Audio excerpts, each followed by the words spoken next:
The big speech today, very revealing from a man who's been under huge pressure. It's the man who's been lifting your interest rates, Philip Lowe, the Governor of the Reserve Bank, who today also exposed and embarrassed this Albanese government. Now, people have been demanding Philip Lowe's resignation, both from the left, the Greens want him to go, and the right, National Senator Matt Canavan too. They and many Australians are furious. This bloke said last year he reckoned interest rates, they're going to stay at record low levels until 2024, and maybe later than that.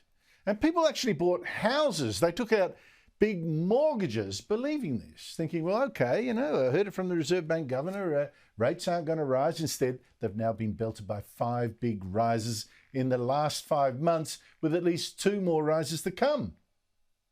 And that's because the Reserve Bank, the inflation ran away from them, and these interest rate rises are now coming in to crush it, to stop people splashing out so much money. Well, today, Philip Lowe gave a speech at the National Press Club where he said, look, okay, got it wrong. Inflation shot up much faster than his modelling, mathematical models that claim to show how the world worked, much faster than his modelling had predicted. Forecast misses of this scale should lead to soul searching by forecasters, and I can tell you it's leading to soul searching at the RBA. Our models fall well short of explaining the magnitude of the lift in inflation, and in my view these models face some very real challenges. Now, I won't go into the details of how he reckons his models fell short, but I tell you what, there's a pattern here. How many of these models that we see waved in our faces as excuses to change how we live even, fail. The climate models, which predicted more warming than we actually got. The pandemic models that predicted that more than 50,000 of us, maybe 150,000 of us would die. Remember those models? And that, by the way, that last model spooked the Reserve Bank into going too hard. So this is multiple failure of those models. But anyway, Philip Lowe, his excuse was he wasn't alone in being this wrong. He said, well, look at the predictions that private sector economists also made for inflation. They got it way wrong. And he said reserve banks in the US, Britain, Europe and Canada, they've done even worse than us. So no, he said, I'm not quitting.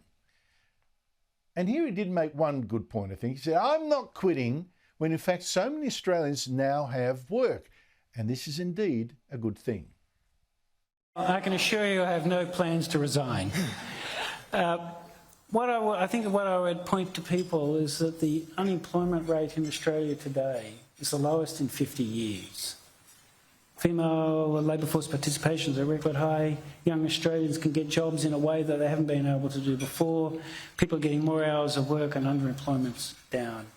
That is a huge economic and social benefit. Then getting a job is another step on the ladder of opportunity, and more people today are on that ladder than ever before. Now, I do think he has a very good point there, because giving people work is one of the prime social goods that a government can do. And I tell you what, having immigration stop during the pandemic turns out to be a blessing in that regard, right? Young kids in work, people that would otherwise be sitting at home on their couches on welfare in work. This is brilliant. Not saying that excuses the Reserve Bank for failing to see the huge rise in inflation too late, but anyway, that bit's good. But speaking of immigration, Lowe did us one big favour today, one big favour in his speech, although I don't think the Albanese government is going to thank him for it. And this bit's important, but I wonder if many journalists will actually notice. This is really important. The governor pointed out, without saying so directly, that this Albanese government is selling us a huge fraud, a Ponzi scheme. Now, last week, the government made a big announcement at its Jobs and Skills Summit, right? Oh, this excuses this summit, which was, as you know, a fraud, a fix. This idea, this announcement it made is going to solve the worker shortage. With, you've got all these bosses screaming for more aged care workers, for more baristas, for more nurses, for more waiters.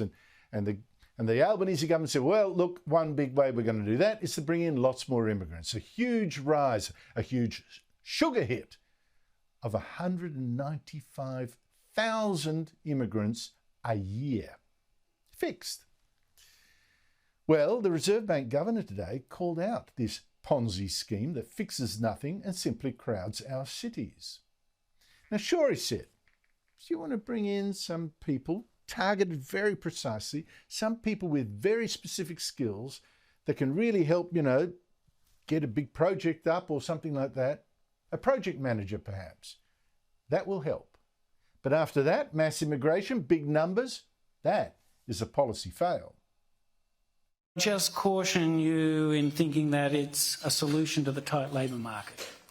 Because when that project manager goes home from working for you, they've got to live somewhere, they occasionally go to the doctor, they go out, they eat, they entertain themselves, maybe they have to educate their kids. And when they do that, that creates more demand for labour.